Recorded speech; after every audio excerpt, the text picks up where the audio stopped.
भक्ति रस में आपका स्वागत है। वृंदावन में श्री कृष्ण के अनेक सखा थे, जिनमें मनसुखा भी एक प्रिय ग्वालवाल था।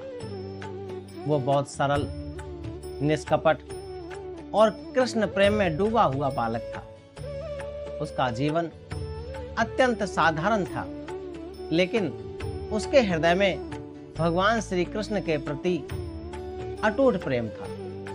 एक दिन की बात है, सभी ग्वालवाल गायों को चराने के लिए वन में गए। दोपहर होने पर सबने अपने अपने घर से लाया हुआ भोजन निकाल लिया, परंतु वो चुपचाप एक वृक्ष के नीचे बैठा रहा। श्री कृष्ण अपने सखा के मन की बात तुरंत समझ गए। वो उसके पास आए और मुस्कुराकर बोले, मनसुखा, तुम भोजन क्यों नहीं कर रहे हो? मनसुखा ने सिर झुकाकर कहा, कन्हैया, आज मैं घर से कुछ नहीं लाया हूं, इसलिए मुझे भूखा ही रहना पड़ेगा।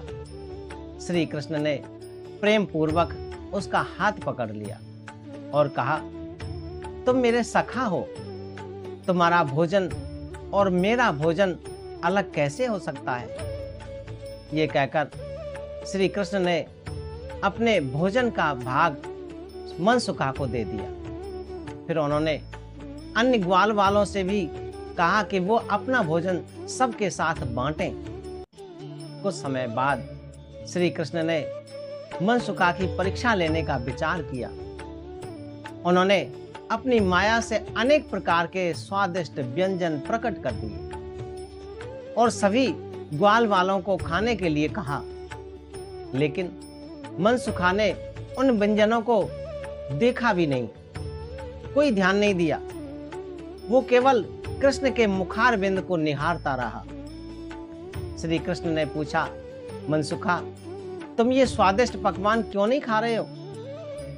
मनसुखा ने उत्तर दिया, हे कन्हैया, मेरे लिए संसार का सबसे बड़ा सुख आपके दर्शन है। भोजन से पेट भर सकता है, लेकिन आपके प्रेम से आत्मा तृप्त होती है।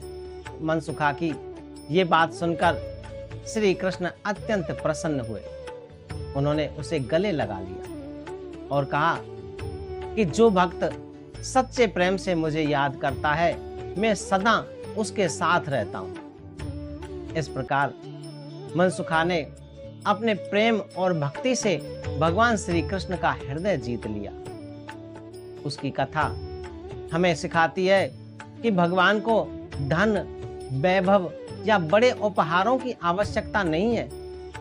वे केवल सच्चा प्रेम, श्रद्धा और समर्पण चाहते हैं। जो व्यक्ति निष्काम भाव से भगवान का स्मरण करता है, उसके जीवन में सदा सुख, शांति और ईश्वर की कृपा बनी रहती है। सच्ची भक्ति का आधार प्रेम और समर्पण है। भगवान भाव के भूखे होते हैं, जंतुओं के नहीं। जय श्री राधे राधे।